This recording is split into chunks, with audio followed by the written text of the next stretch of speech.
Welcome to the Health Catalyst podcast, brought to you by YPO.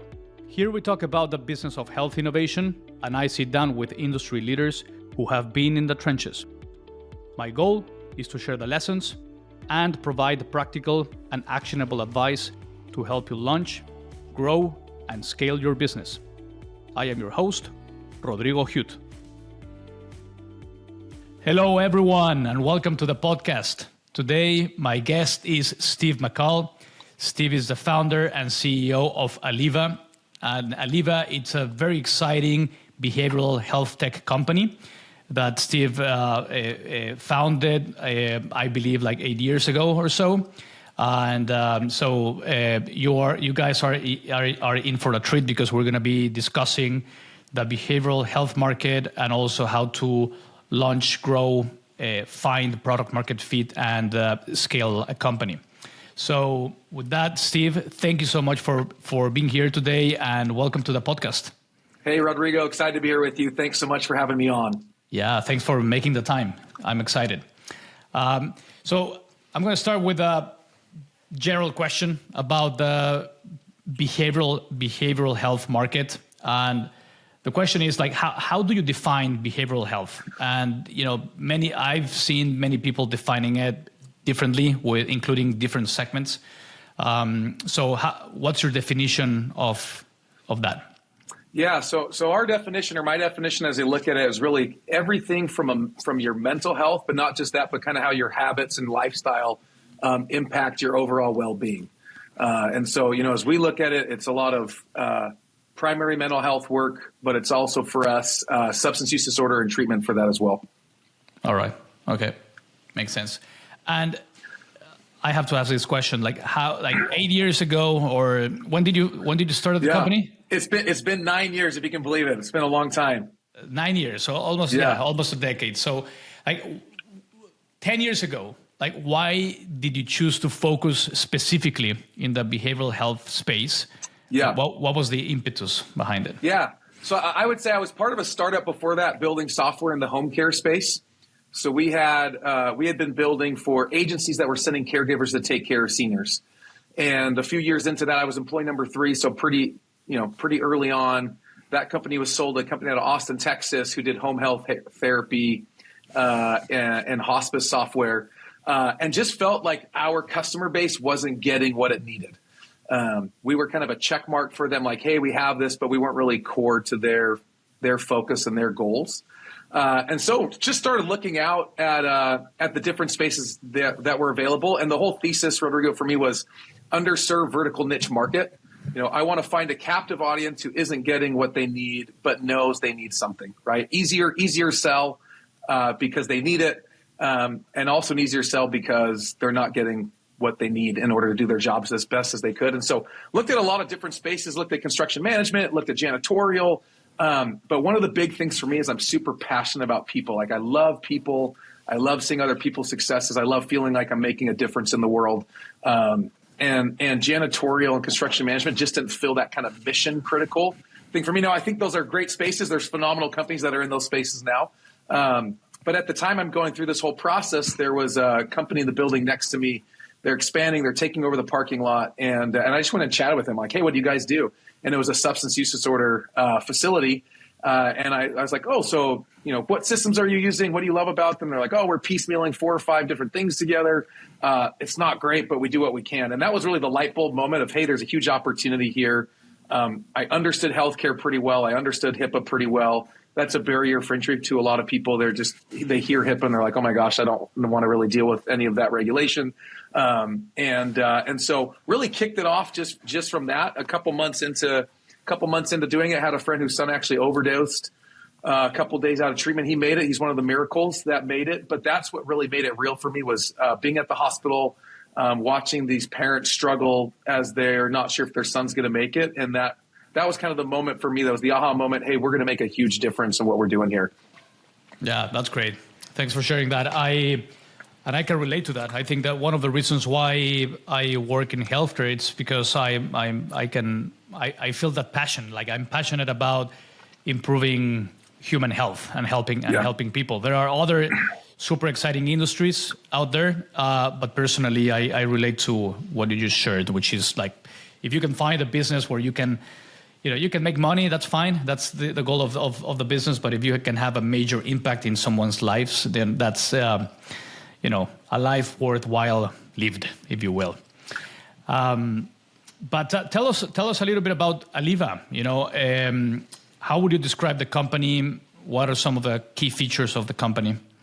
Yeah, so when we first started, it was all focused on building an electronic medical record, right? So when you think about it, healthcare super well, but you go to the doctor, they take notes on you for kind of two main purposes. One, so they can get reimbursed by insurance, and two, so if you're coming back, they understand how to take care of you, right? So at our core, we were building that platform for charting, right? Helping with compliance and really helping with just creating better outcomes. And that's really morphed quite a bit. I mean, the system that we had 8 years ago when we went into beta versus the system today is light years apart from each other. And I always sit here and I say, man, I really wish, can you imagine if we had this system 8 years ago when we first started, how much further ahead we'd be? But I think that's what's awesome about the journey of being an entrepreneur is all those learnings, month by month, year by year, and then looking back and saying, wow, look how far we've come, from where we first started. So, started with an EMR, didn't even have like a medical side to it yet. It was all clinical. But now we offer, clinical, medical, a lot of stuff for the sales and biz dev on the front end with CRM, all the way back now to the back end and RCM and billing and getting your claims cleared through clearinghouses, really kind of end to end everything that happens for these behavioral health facilities that we work with specifically. So would you say that Alleva, it's like a comprehensive software suite for mental health practices? Would that be accurate? Yeah, I'd say it's pretty accurate. So yeah, we call ourselves the EMR platform, right? And really, EMR. when you think about behavioral health, it's the land of 1,000 niches, right? So. And I'm sure we'll get into this down the road, but we really work in the private pay, private insurance side of primary mental health and substance use disorder, right? Mm-hmm. So that's really where we focus. So there's all sorts of niches that are close. They're sister niches, tangential. We don't necessarily work in those today, though we'll be expanding to them over the coming years. So really at that core, that 12 o'clock for us is that mental health, substance use disorder, and we really are that comprehensive suite to help them run their business. All right. Okay. Sounds good. Before we dive deeper and learn more about your products and the impact that you've been having on customers, I wanted to ask you about the market. And if you could share with us, if you could give us a crash course on the behavioral health market, what would you be willing to share with us? Like, how would you describe the market? How would you break it down into the different niches that you just mentioned?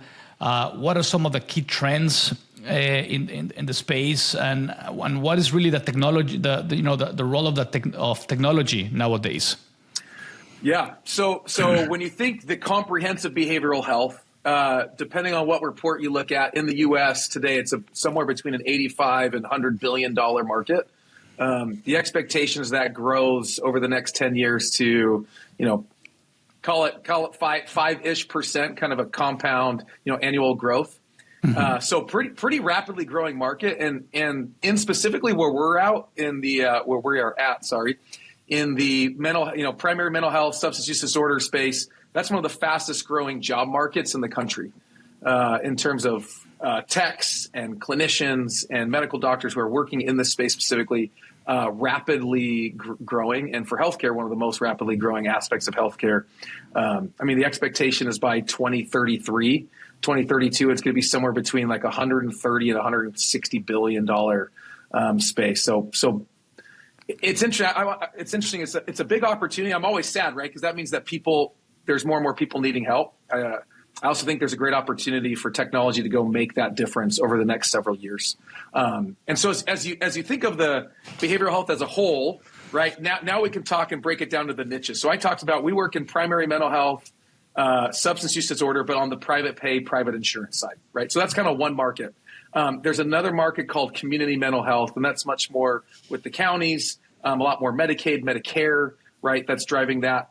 But then there's also like private practice. That's probably the most popular one that people know about, right? They're kind of going one-on-one with clinicians. When you hear about people going to therapy, that's generally what they're doing. One-on-one sessions, once a week, a few times a month, things like that. But then there's also psych hospitals. There's ABA kind of working with autism. There's MAT, which is medication-assisted treatment, right? That's the fastest growing subset of this market right now. And then there's also psychedelics, which is this emerging market. No one's really sure what's going to go on quite yet, but is rapidly, the expectation is that it will rapidly grow. And that's things like, ketamine, MDMA, some other, different options coming down the pipe as well. So lots of different niches, different systems servicing different niches within that, but all kind of fall underneath that umbrella of behavioral health. Any reason why you chose to focus primarily on in the private sector, in the private market? Yeah, so I think as one of the biggest things before you ever start building something is just doing product market research, right? And so as I looked at the different verticals there, looked at community mental health.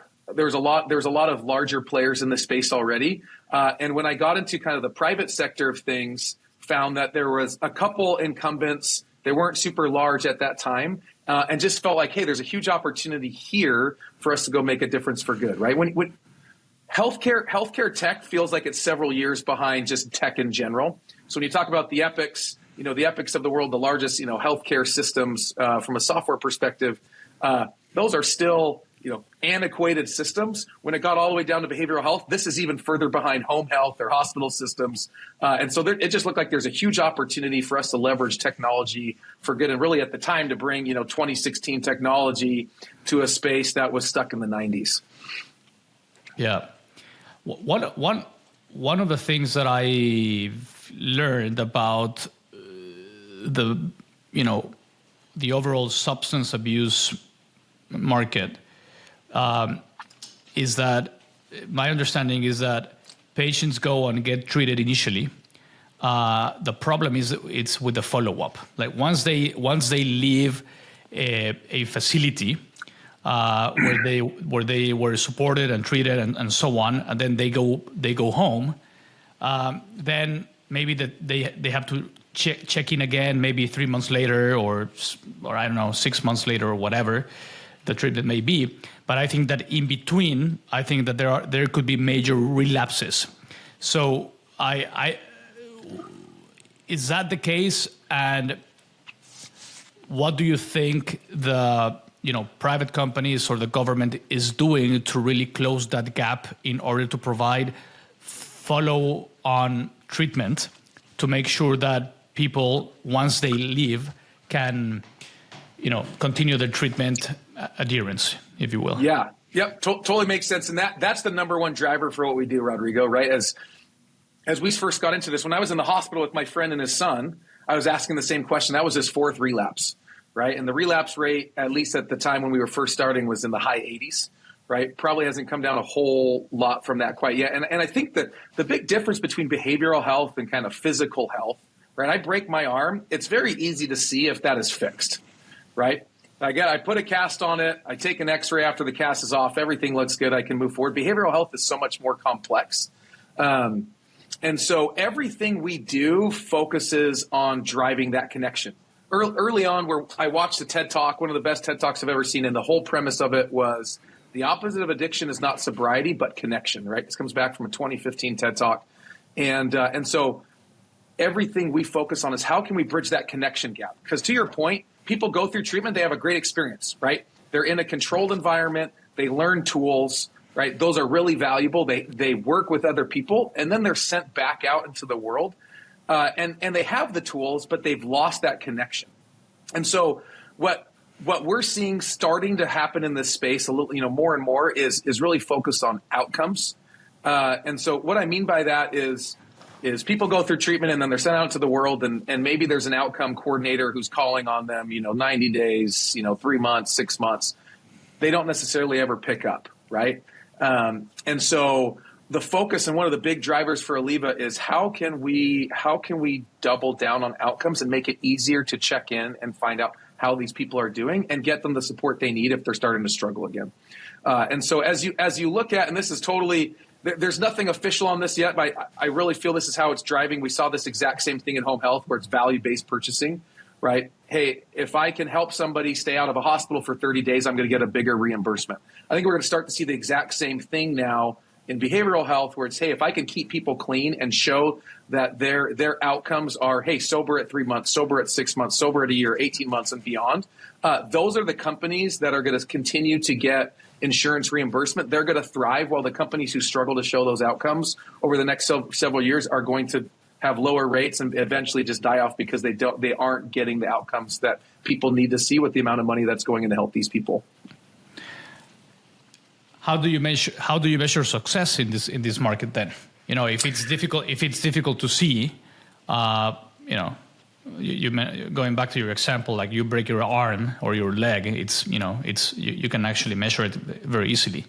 But how do you think about this? Yeah, so I mean, the same thing for us, right? Is from a substance use perspective, it's, hey, are they staying sober? Are you being able to connect with them and check in and continue to see them? I think one of the things that we see that helps people in sobriety specifically is them becoming part of somebody else's sobriety journey, and you see this, you know, quite a bit with people going to they go to AA meetings, and they will sponsor other people as they're going through their sobriety. The studies have totally found that as you become part of other people's journeys, not only does it help keep you, but it helps keep those people as well because they bridge that connection gap. And so that's a big driver of it. You know, as the doctors go through, as the clinicians go through, as they work on the treatment plans and they achieve those goals, you can see people's progress, right? Whether it's, hey, they have PTSD, or they have, you know, other disorders, whatever they may be, or they are, you know, have addictions. You can see them change, right? But that lasting long-term change isn't something that you can see in the day. That's going to be continual work and checking in with these people over several years post care. Yeah. From an let me ask another question about outcomes. Like from an outcomes perspective, like what do you think are the most effective tools, treatments, strategies that are actually helping people stay sober and heal themselves? And do you think it's around, you know, the therapy, you know, visiting the doctors? Is it a medication? You know, we've seen also the emergence of digital therapeutics as well, like digital tools and products on your smartphones. Is it, you know, community? Is it, AA? What's your opinion? If you had to say this is the right mix of tools and strategies to support someone, what actually works in your opinion? In my opinion, I mean, I think it's a combination of more than one thing.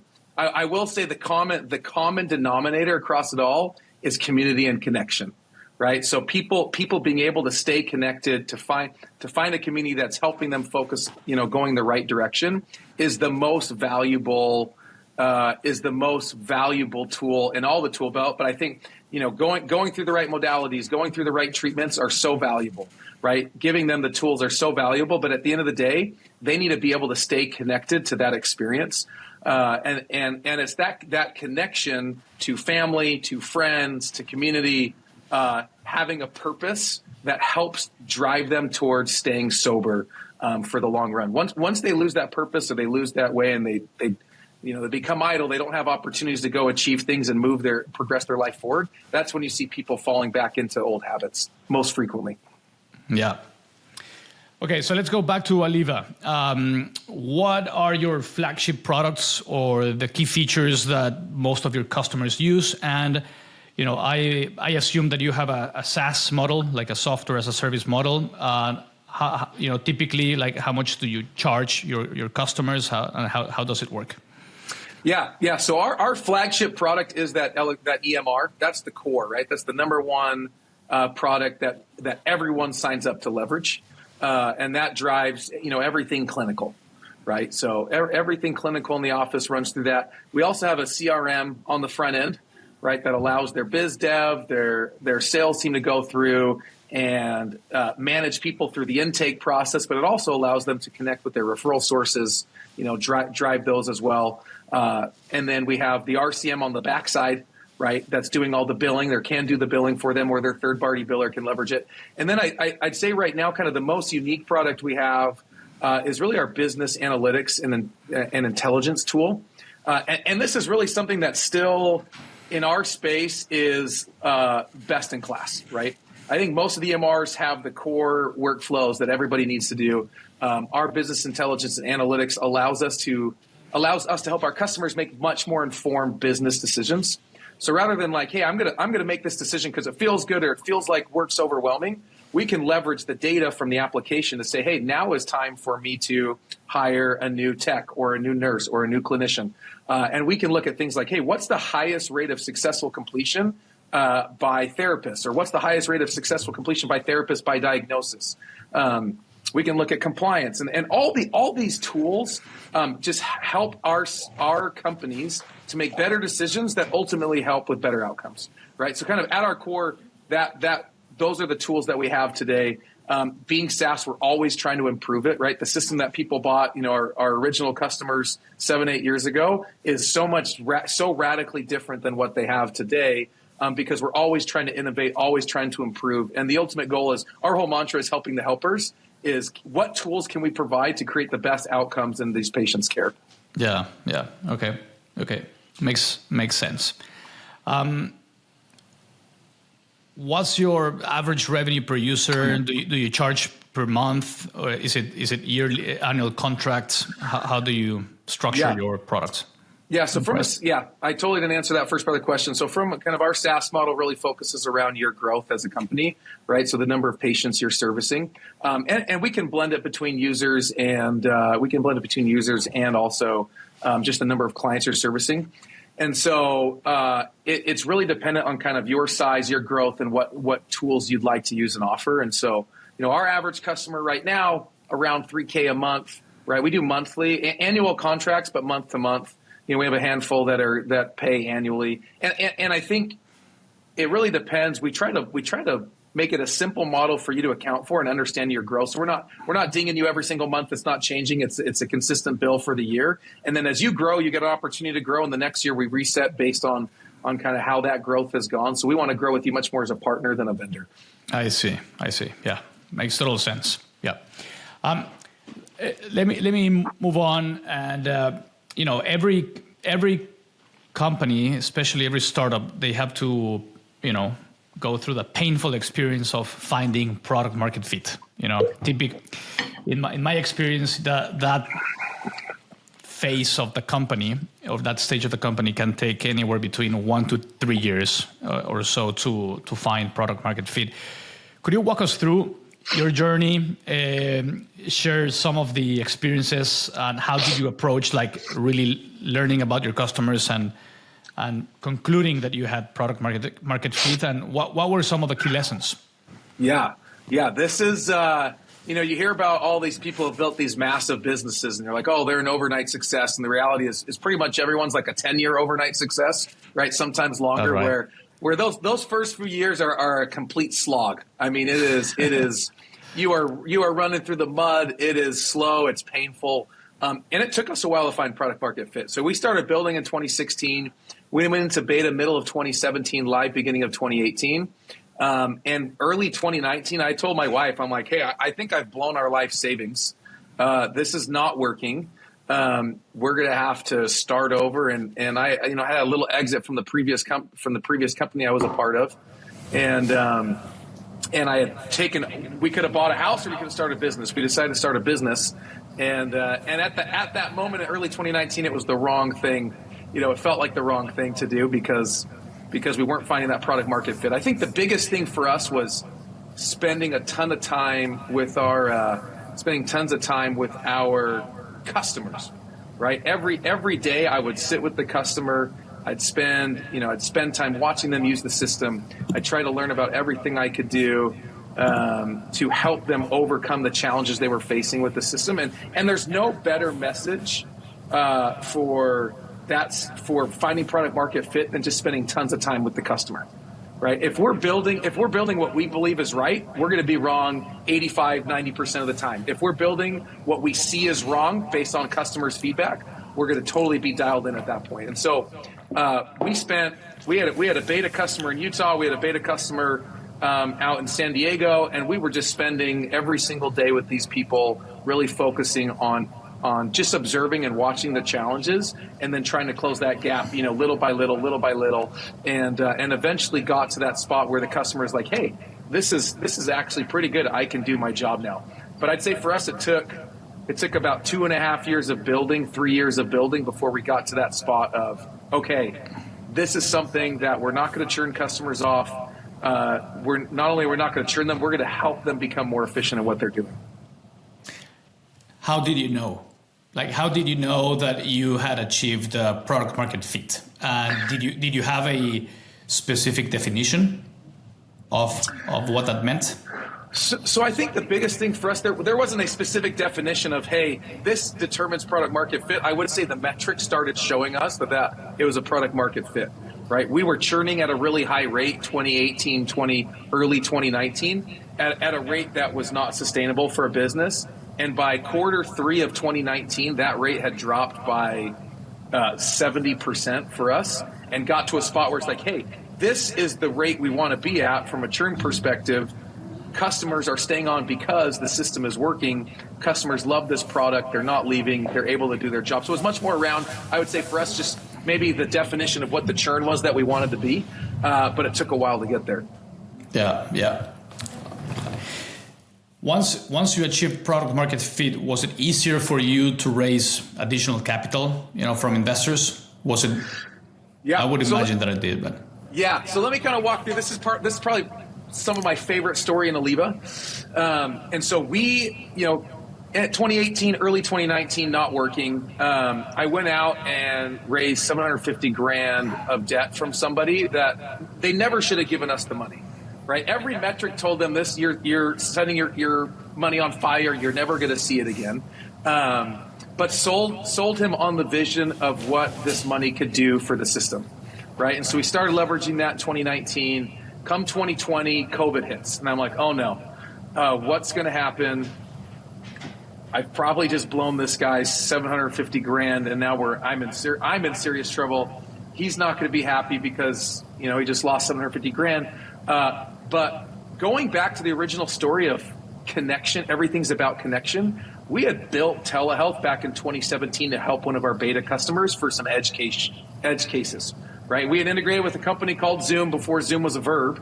And so COVID hits, February of 2020, we're doing 60,000 minutes a month of telehealth. 2 months later, we're doing about 1.8 million, because all of our customers are like, hey, we're shutting down our doors, and we're like, just leverage our telehealth. They didn't even know it was an offering, right? We had done a poor job of selling it because that was not how people consumed our system at the time. But that changed everything for us. That was really the catalyst for us being able to raise money in the future. So 2020, we grew by 110%, was really, we had struggled the first couple of years mightily. We had started to find that product market fit. Then I'm like, hey, we've made it, and not made it, but hey, we're going to make it. And then it got to this, holy crap, we're not going to make it at all. The whole world's shutting down, and then we just totally exploded. And so about a year later, we raised a seed round, a couple $1 million seed round, started hiring more and more talent, started growing the business, and then another 18 months after that raised our Series A. And so made it a lot. Once you find product market fit, there's a lot more people that are interested to give you money. I was lucky enough to get someone to give me money before product market fit. And since product market fit, it's made it a lot easier to go out, because it's an easier story to sell of, hey, I'm not selling you on some future concept. I mean, I'm selling you on the growth that we can do, but I've already proven to you right now that we are capturing market share, and this is a company that will be valuable long term. All right. Okay. So you found product market fit. You had a great product. Your customers started to loving you, and now you were at a stage where you wanted to expand. So let's talk a little bit about your growth strategy, and in particular your go-to-market strategy. So when you were at that point and you knew exactly who you wanted to go after, your customer base, like how did you think about defining your growth strategy and your go-to-market strategy? Yeah. And the second part is like, how has that evolved over the years? Yeah, for sure. So when I look at our early day growth, it's just a grind, right? You go out, you're out on the road, you're doing everything you can. I took an entrepreneur lecture series when I was in college at BYU, and the founder of a company called Little Giant Ladders came and spoke. Little Giant Ladders, super awesome. They're little ladders that can expand and get bigger and bigger. But he shared his story of how he first got off the ground. And he would go to trade shows, and no one was coming to his booth at all. And one day he just set up one of his largest ladders. He got on the top and he could yodel. And so he got a megaphone. He just started yodeling at these trade shows, and people just started flocking to the booth. Right. And I was like, oh my gosh, that is one of the coolest stories of all time. Right. You've just got to be willing to do anything. And so our early days were all about conferences and just being unabashedly us, getting out in front of everybody, not afraid to pull them away from other booths to try to talk to them, doing everything we could. And it was really kind of just groundswell movement. Right.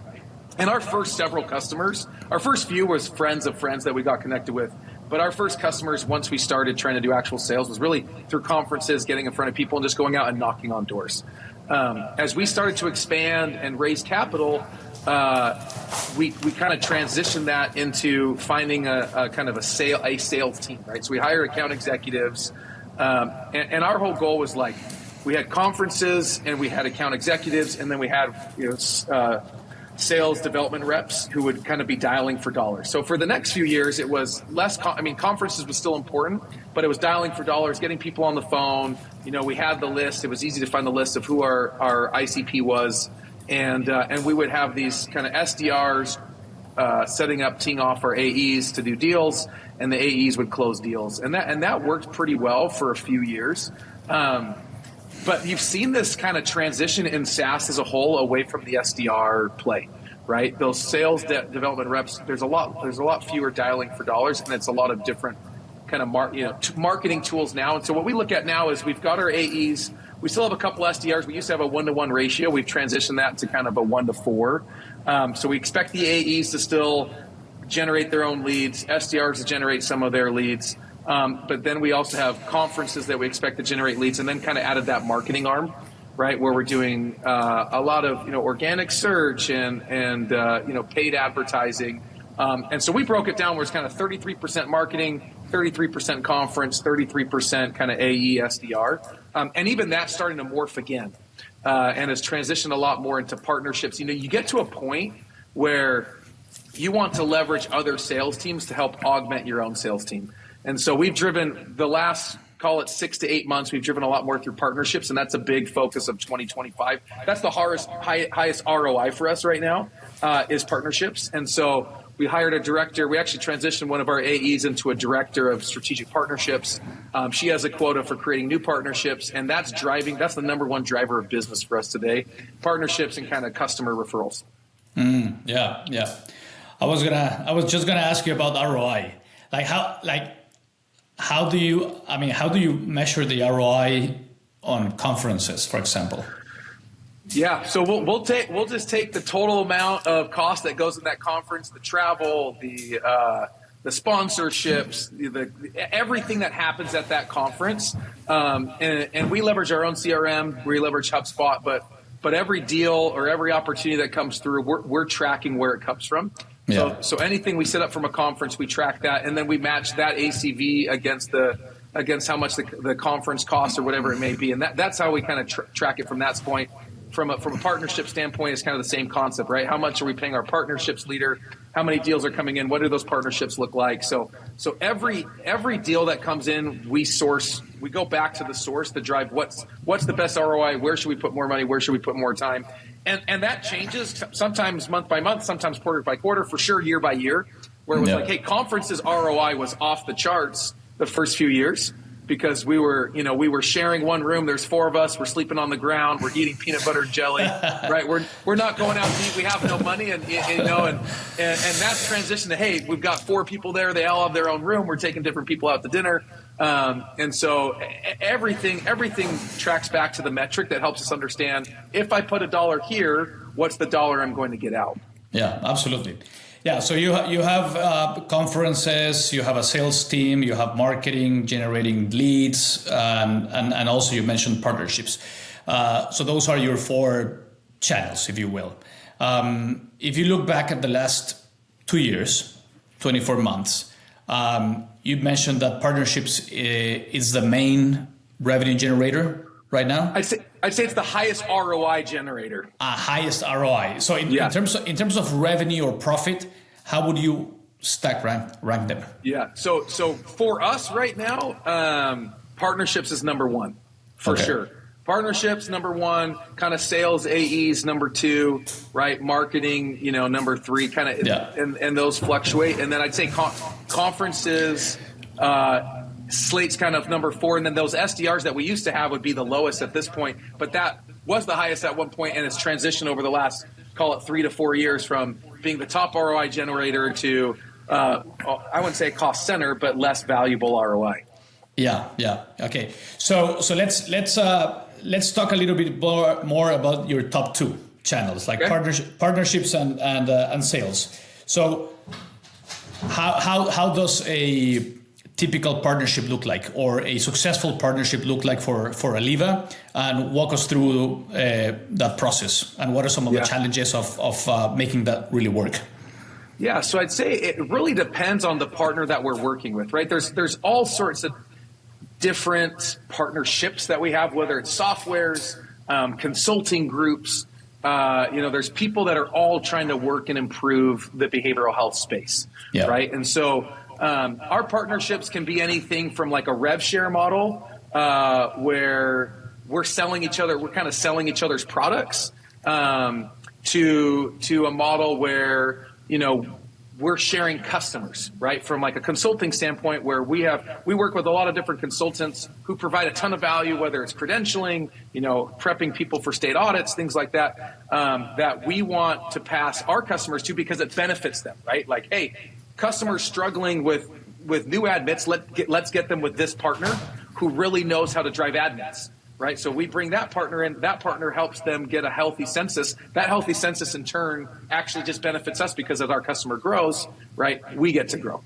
And so there's models where it's kind of rev share going back and forth. There's models where it's just we're just trying to provide extra services, and so we'll sell the consulting services back to our base to help them continue to grow, and we take a little cut of that, but they're now getting the services they need as well. And so we just set up different agreements based on whatever service type you have, whether it's software or service, and I'd say they're slightly different, but the ultimate goal is, how is this going to help our customer, right, in growing their own business? Yeah, what has been better, like partner with software providers or service providers, in your experience? I would say that's a good question. I'm kind of thinking through that right now. I'd say today, we have more partnerships with service providers than we do softwares, right? So I'd say the software is a little bit younger, because we're trying to be that all-encompassing software in the space. That's our goal, right? And so I would say it's not a huge focus for us to try to get as many softwares, but there are softwares out there that do things we don't do. So I'd say we have our biggest driver right now of ROI is for sure the service providers. So think consultants, third-party billers, who are servicing the same customers we are. That's definitely the highest ROI for us right now. Yeah, and how? So you mentioned revenue share, for example. Like, why would it make sense to do revenue share versus profit sharing? I think for us it's an easy model. Profit sharing is so dependent on what the companies are doing as a whole. And so from a rev share model, it's just easy for us to calculate all the time. We know exactly what it's going to be, and so do they, right? If we get this deal done, they're getting $1,500 a month, we're getting $1,000 a month. We can count on that, and it makes it easier for us to predict the next 3, 6, 9, 12 months how we want to invest back into the product, because that will always stay the same. From a profit sharing standpoint, that fluctuates all the time, and so call it laziness. I don't want to call it laziness, but it's easier for us to predict and plan for the future when we know exactly what's coming in, regardless. Yeah, and it's also more transparent for the partner. if you compare the sales cycle or the partnership cycle, like how long does it take your account executives or your sales reps to, from the time they prospect until they close a deal versus your head of partnerships, like finding a partnership and closing that? Yeah, so I would say partnerships is a lot faster sales cycle, primarily because it's a really warm lead, right? If it's coming from a partner, they've already teed us off. They've already talked about us, that the customer knows that they need us, and the partner's pushing for them to get to us. So that's a much faster sales cycle. I mean, that's the best sales cycle, right? Because we work together to sell each other's products. Our sales cycle generally for our account executives from first demo and the next step to close is about 6 weeks. Now, sometimes it's 9 months, sometimes it's a year, sometimes it's literally 2 phone calls or 1 phone call. But by and large, I would say the partner sales cycle is a much faster sales cycle than things we're sourcing on our own. Yeah, why would partnerships have a higher ROI? I mean, is it because you're tapping to a bigger customer base that they already have, and by closing one, then it's easier for them to close additional customers? Yeah. So the way you think about partnerships, right, is if I close one partnership deal with a third-party consultant, for instance, they have 10 reps that are working for them, and they're working with 60 customers. There's just a much higher likelihood that one of those 60 customers is going to come to me versus me going out and having to source things on my own. So I have a sales team of several AEs who are going out, right? They're going out, they're dialing, they're cultivating relationships. I have one director of strategic partnerships who's managing all the partnerships. And as she cultivates those and manages those, anything that comes in, well, I have one rep that's working on that versus several reps on the sales side, right? And so I'm paying one rep versus paying 6 or 7 or 8, sales reps to go close deals. So just naturally by the number, we're actually getting, we're getting more deals on the sales side because there's more bodies there, but we're getting a higher per capita number of deals on the partnership side because we have one person really focusing on that and driving through all the different partnerships who have their own sales teams who are trying to bring us back into it. Yeah. How do you encourage, before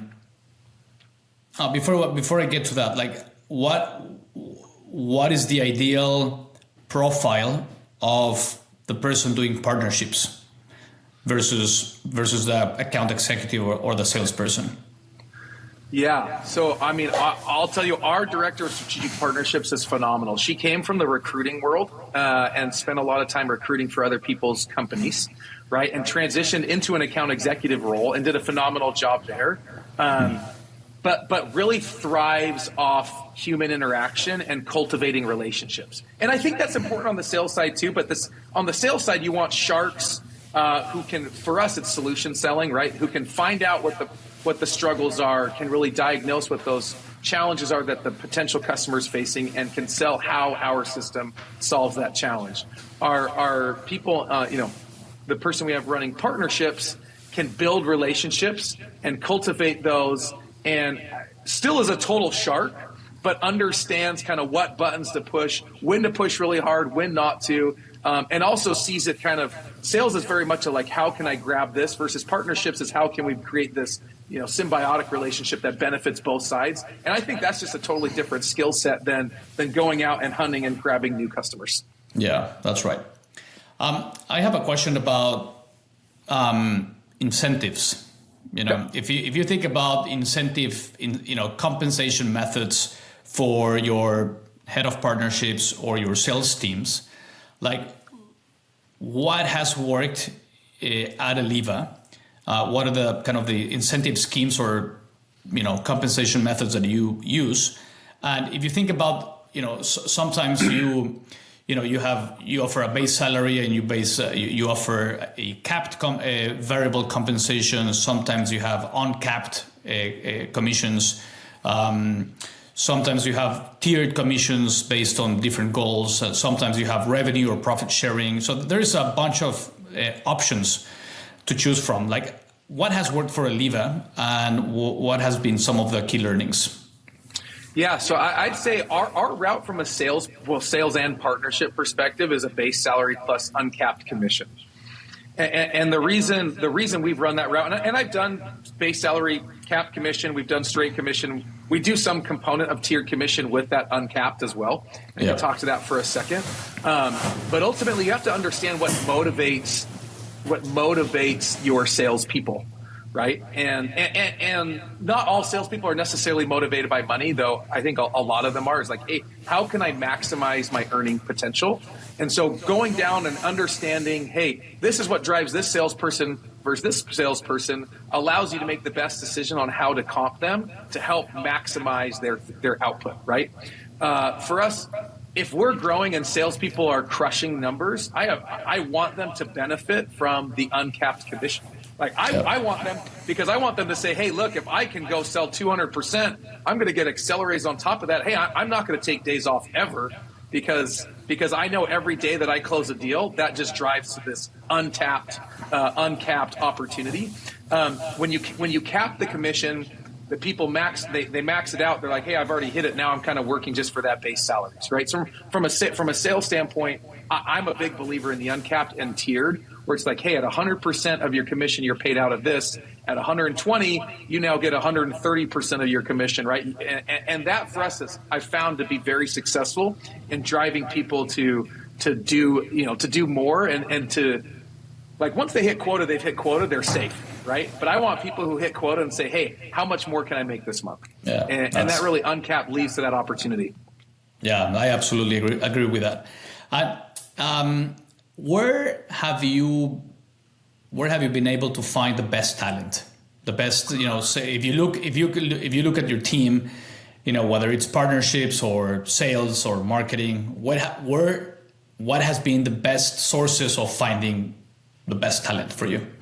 Yeah, so I would say I'm going to share one of the learnings for me, Rodrigo. This is an expensive, good learning. I always joke that I got the most expensive MBA. I never went to MBA school, but going through this has been a very expensive opportunity of learning. But it used to, like, early on, bootstrapping this thing, it was just like, who can I barely afford, right? Yeah. And I really think if you're going to build a startup, that's the wrong way to look at it, right? I think the right way to look at it is, what's the best possible talent, and how am I going to figure out how to pay that person? Because they will more than pay for themselves if you get the right talent in the door. Yeah, that's right. And so, when we first started, I went with a team I've worked with in the past, great team overseas to build the software.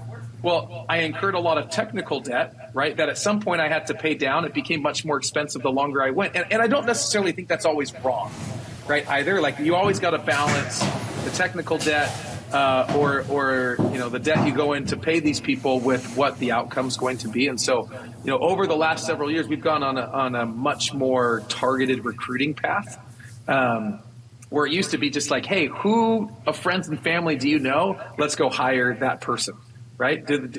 Early days is like, hey, anyone have any experience in this space at all? Great, we're going to hire you. I know you have no software experience. We're going to bring you in. You're going to be our director of customer success. And awesome for the early days. But as we've grown and scaled, I've really focused on finding people who have been in SaaS companies that have done what we're trying to do, that have gone from a few million of ARR to 30, 50, 100, sometimes a couple hundred, because they understand and know what the potholes are, right? And they can help us avoid some of those things. But I also don't want to look at somebody who's at a company right now doing 200 plus million of ARR, because even if they did what we are doing right now, if they've been removed for 5, 6, 7 years, the problems they've been working on the last several years are not the same problems that we're focusing on today, right? Scaling a business is different from 1 to 50 than it is from 50 to 200. So finding those people that have worked in SaaS, who have scaled from where we're trying to go, or where we are, to where we're trying to go over the next 2 to 3 years, has been the best talent for us. And that's really, really what's helped us to drive over the last couple of years, our growth, and putting in the process and the policy that helps us to avoid some of the potholes that we would have otherwise hit while we're trying to grow and scale this thing. Yeah. Would you prioritize SaaS sales experience or industry market expertise? Can I just say yes to that? That's a complicated question, right? Our market is a very nuanced market.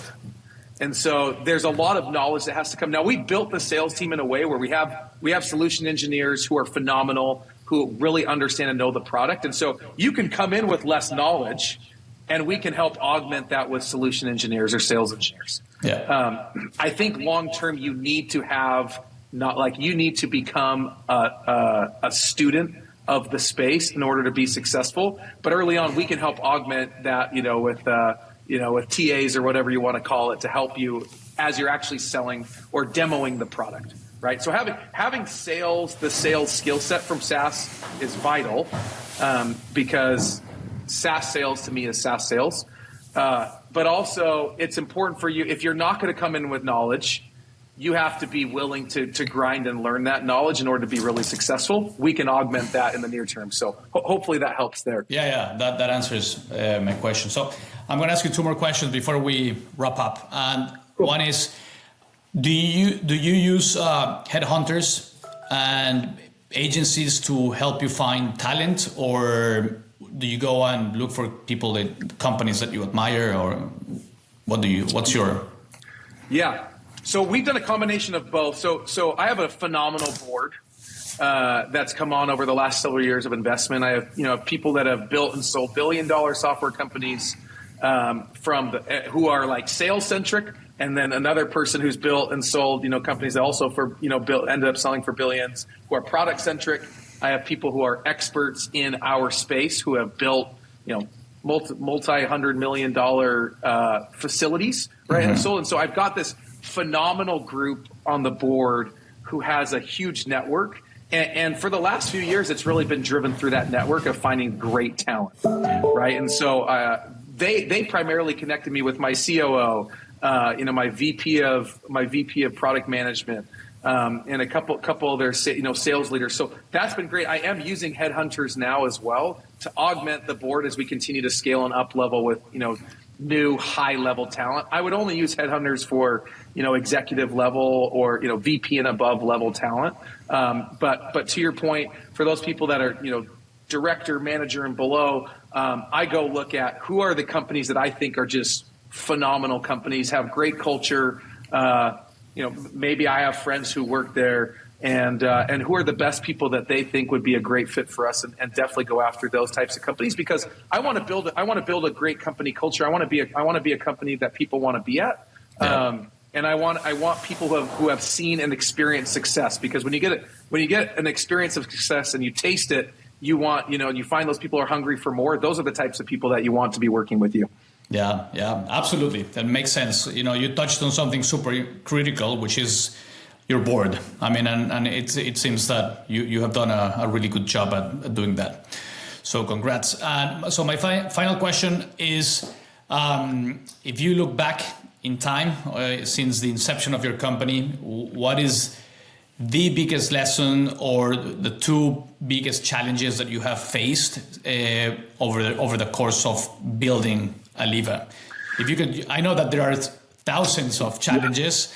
I've been in your shoes, but if you look at your key learnings or challenges, what would be one or two? Yeah, so I would say people's probably the number one thing, right? People can replicate your software. They can build something similar. They can't replicate your culture, your people. So I've hired people that were phenomenal at their jobs, but didn't necessarily mesh with the culture. And it was good for a while, but then it veered the company off course, and trying to bring things back like that. So I would say finding the right people fit is so critical to being successful. I would say that's probably the number one learning for me. And then I think another big one is I wish I would have hired the best people sooner, rather than trying to not necessarily up-level my existing people, but saying, hey, look, this person's out of my price range by $40,000, $50,000 a year. How can I bring them on? Because they're going to pay for themselves faster. And And look, everybody that started Alleva from the beginning, phenomenal. I love every person that's ever worked here. They're phenomenal, right? There are certain people that move the needle a lot faster than others. They cost more because they know how to move the needle. And I wish I would have learned that sooner and not been afraid to take that leap and just say, hey, I'm going to figure it out. Because to me, finding money, finding money is an easier part of the business than finding great people. If that makes sense. Fundraising, you can go fundraise. If you have any product at all, that's okay. You can go fundraise. But finding people that are going to help you scale and grow is the most critical learning for me. And I'd say the last thing, Rodrigo, just as an entrepreneur, I feel like it's hitting a piñata all the time, and the candy hasn't fallen out yet, right? So I'm beating on this piñata, I'm beating on it, and there are so many days where you want to give up. Surrounding yourself with people that are going to motivate you and encourage you and help you through those hard times are so critical, because it's a very lonely place to be. Right, it's a lonely place to be where you feel like everything you're doing is not working, and there's so many days where you want to give up, but you just get up the next day and you just keep pushing and finding that support group that's going to help you continue to push, helps you hit and get a couple pieces of candy. And I've seen a couple pieces of candy, right? And I've seen a lot of hits where there's no candy, but there's those couple pieces of candy where it's like, hey, I'm not going to give up today. There's still so much more opportunity. I know it's just a few more hits before that thing opens up. And so, for anyone building a business, that's the biggest lesson is never give up. Find a way. There's always a way to go be successful, as long as you're willing to do whatever it takes to be successful. I love the piñata analogy. I love it. I think it's so true, so true. And a bonus question: okay. What? I mean, as a business person, as an entrepreneur, what is one skill that you would love to? That you think I would love to just know more about this, or develop this new skill set today in order to be a better leader, a better CEO, a better entrepreneur, a better business person? What, if you had the time, or you make the time, what would you like to learn? What new skill would you like to have in your toolkit? Yeah, I would say the number one skill set for me would be to understand how to motivate people to maximize, their output. And that's something I've been working on from the beginning. And it's not about manipulating people. It's about, hey, I have 75 people that work at Alleva. All 75 of those people have different motivating factors. If I can focus on that right motivating factor with that individual, their throughput, their output is going to just help propel the whole company forward. So I'd say that's probably the number one thing for me, is just understanding, and I wouldn't say just for my employees, but also the customer, right? The ability to understand what motivates them. For an entrepreneur, will help you with sales. It'll help you with HR. It'll help you in every aspect of the business, because then you'll understand how to connect your engineering groups, who are very different from your sales groups, right? Like my engineers and my sales team are as polar opposite human beings as it gets. But if I can understand what motivates both of them and can focus on how to help them work together, or product and ops, right? Any combo of that's what's going to make my team be successful. And that's ultimately what's going to help us to allow us to build the best product to help our customers, because we understand what's motivating to them as well. Yeah, absolutely. Well, this has been great, Steve. I've, thoroughly enjoyed our conversation. It's been super fun, and I want to congratulate you for what you have built with Alleva. I wish you all the success, and I'm sure that you will have a lot of success with the company. And thanks for being honest, transparent, and willing to share your learnings and wisdom with our audience. So thank you so much, and also thanks to everyone else who is listening or watching today. Thank you so much. Awesome. Thank you, Rodrigo. Great to be on with you. Thanks for having me. Thank you so much, Steve. Bye.